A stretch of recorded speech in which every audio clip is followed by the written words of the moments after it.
Who's going to be the most dangerous team in the 2026 college football season? Everyone's talking about Texas and Ohio State and Georgia and Indiana and Oregon and all these other teams that we're used to seeing at the top. Now, I'm not asking who's the best team. I'm asking who's the most dangerous team going into this season. And there's one team that's not quite in that top echelon that we're used to seeing that I think is going to be the most dangerous team not only this year, but in coming seasons as well. And that team is the LSU Tigers. And no, this is not me being a homer. I'm not picking LSU to win the national championship this year. At least I'm not picking them in July to win the national championship. What I am saying is LSU is going to be the team this year that nobody wants to see late in the season, especially if they make the playoffs. Nobody's going to want to see them come December. So by the end of this video, I'm going to give you 4 reasons why LSU is the most dangerous team, not only for this year, but for seasons to come. Let's start with this season. The reason that I think LSU is going to be the most dangerous team in 2026 is because they finally have their coaching staff in order.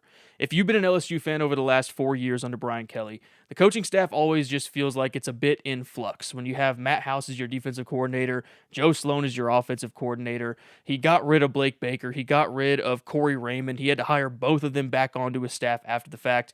Nothing ever felt like it was steady, and as an LSU fan, you just weren't confident in your coaching staff going out there and putting a really good product on the field. I'm really confident in this coaching staff under Lane Kiffin. Lane Kiffin comes in, he retains Blake Baker at defense. Blake Baker last year had the 23rd ranked defense in all of college football, and that doesn't sound amazing, but I think we're forgetting just how bad the offense was at LSU last year. I mean, they were dealing with 3-and-outs what felt like 80% of the time, so the defense was always on the field. 23rd ranked is actually higher than I expected it to be.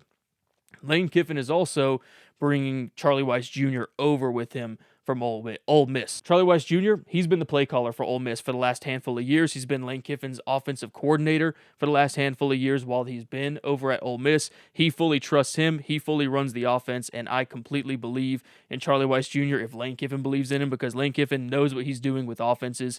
He's going to put a good offense on the field. In fact, last year, Ole Miss had the 10th ranked offense in all of the country. So that paired with the 23rd ranked defense from last year, let's see if it even gets better and improves. That could be a really dangerous combination. You've also got great position coaches all throughout the team. I won't highlight them all, but I do want to highlight the fact that you actually have Ed Orgeron back right now.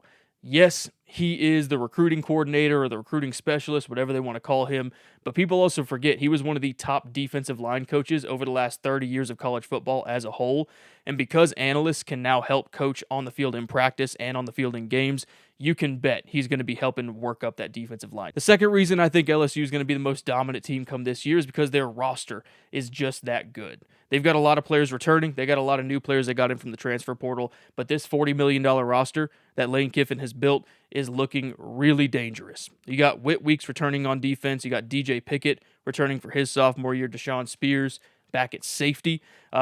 New on the defense, you got Ty Benefield coming over from Boise State. I've heard nothing but amazing things about him.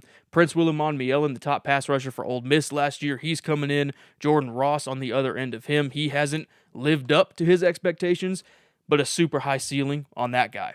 Returning on the offense, Trey'Dez Green, the 6'7" tight end. You know Lane Kiffin loves utilizing those tight ends, and he is an absolute weapon in the pass game. The running back room returns. You got Sam Levitt coming in from Arizona State, Trey Wilson coming over from Florida at wide receiver, the Jackson Harris coming over from Hawaii at wide receiver. You basically got an entirely new wide receiver room. So the roster, they're looking great. You got playmakers, you got weapons. The question is, can it all come together? Can it all gel really well? Well, Lane Kiffin's got a pretty good track record of taking guys in from the portal, taking a bunch of new guys in, and making them play great football together.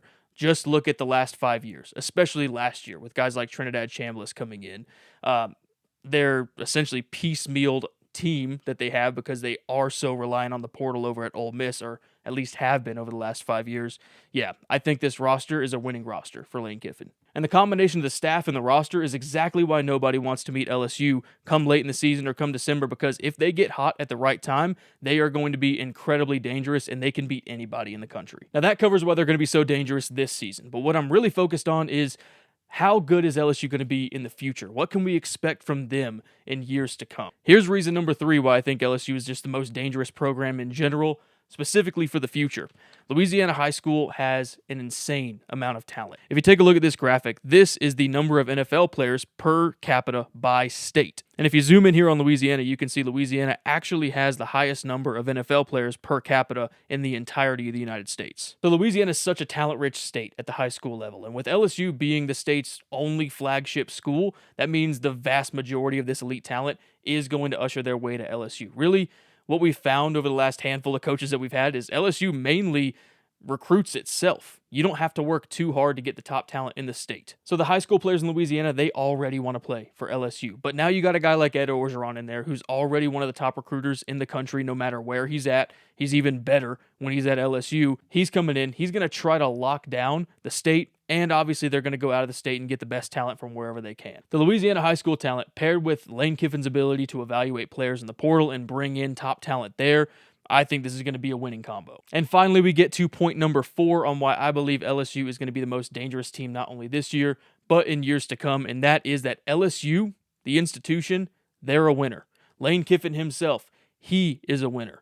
LSU, their last 4 coaches, 3 of the last 4, essentially everybody before Brian Kelly, they all won national championships. Nick Saban won one in 2003. Les Miles won one in 2007. Ed Orgeron, he wins one in 2019. This is an institution you come to compete for and win national championship. Lane Kiffin was touted as the next head coaching prodigy early in his career. It's the reason he got the Tennessee job, the reason he got the USC job, the reason he got the Oakland job, and through some fault of his own, all 3 of those positions did not work out for him. But he goes to Alabama, revives his career, and since then, he's done nothing but win. Over his last 5 seasons at Ole Miss, 4 of those 5 seasons were 10-win seasons. And forgive me, you're not supposed to do that at Ole Miss. Maybe in this new era with the portal, things are going to change. Ole Miss is going to become one of those teams that's consistently in that top 10, top 15 range. But previously, Ole Miss was nowhere near that. They were a consistent 6-6 to 8-4 team, balancing between that. Lane Kiffin goes in and he makes them an immediate winner. And Lane Kiffin knows what it takes to win. He learned under the greatest college football coach of all time